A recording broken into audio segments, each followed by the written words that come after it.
So in this video guys, I'll be breaking down a few points that I've thought of that are very important for every up and coming team that they must have in order to function and actually develop into a full functioning machine. I don't have a specific order of how important each of these are, so this isn't like a top 5 really, or however you really want to see it. It's because you need all of these in order for the development of your team to progress. The first point that I have on the list for you guys is going to be clear set goals. Now all members of your team first of all should have an idea of the goals in terms of what they want out of CSGO, and some of these goals will be things like maybe getting into global and matchmaking, level 10 face it for example, or even just winning tournaments and entering leagues. Whatever your goals are, try to make sure that they are very similar to the goals of the rest of your team. I think this is quite important as it will drive you all in the same direction, what you are wanting to achieve and the way you get about it. If you don't know what your teammates want exactly, just simply ask them. It isn't very hard, okay? You're all human. Just ask them what their goals are. Having a team meeting and talking about these type of things is a great way to both understand short and long-term goals that everyone can get on the same page about and what actions must be put in place in order to achieve them.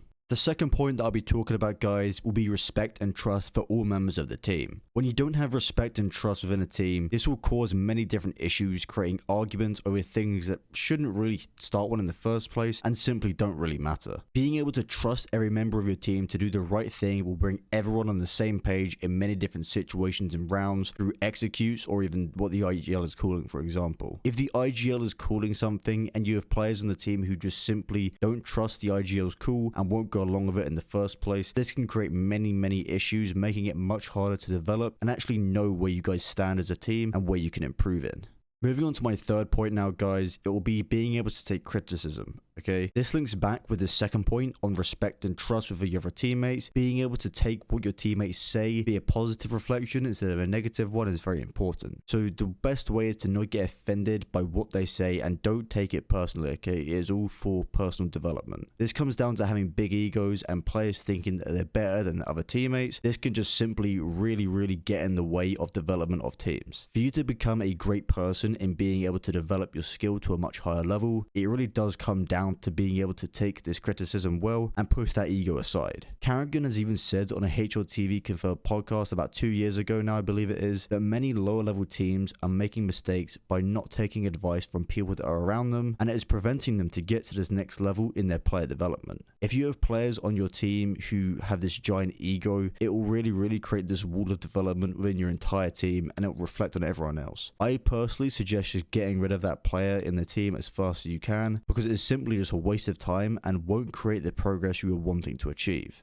The fourth point that I'll be going over now will be being able to have a training schedule and also plan for your team and solo practices. If you do not have a plan in place with your team, you might as well be planning to fail, to be honest with you. You do need a practice schedule in order to have consistently and set days and times that you'll be practicing. I suggest you either use like an Excel sheet or Google Sheets, whatever you prefer. Please, whatever it is, you can use even Notepad if you want. Whatever it is, just make sure everyone on the same team agrees on set times that you can all practice and actually sticks to them. Solo practice should also be made up for yourself in your own time, because you also do need to include this on top of team practice. When I mention upon this point that planning practices, I mean in terms of making sure that before even the time comes where you're practicing, that you all know what you'll be working on in that time, and you don't just spend 30 minutes in a server jumping around doing nothing every practice, just basically trying to figure out what you're trying to be doing. It's simply a waste of time for everyone on the team and just simply shouldn't be happening.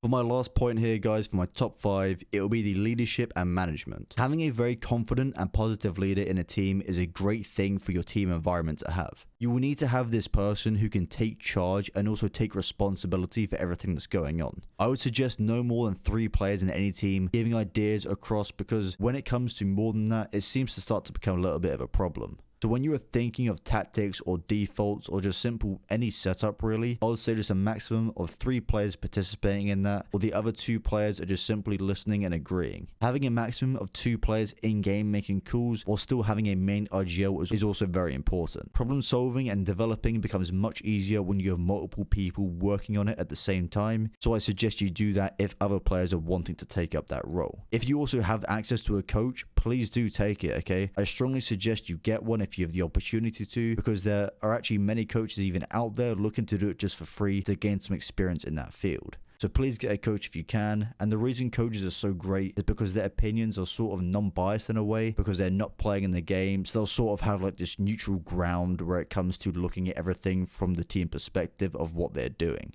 Overall, guys, developing a CSGO team and sticking with it is not very easy. Of course, if it was, then everyone would be a pro, right? Everyone would be doing it, so it's not an easy thing. Make sure to just work hard towards your goals and be determined with getting to the end result that you're looking for. Thank you so much for watching, guys. If you have any questions towards me, you can contact me through Twitter. My DMs are completely open, so you can head over there, follow me, keep up to date with everything that I'm doing. And until next time, guys, it's been Glaze, and I'll speak to you very, very soon.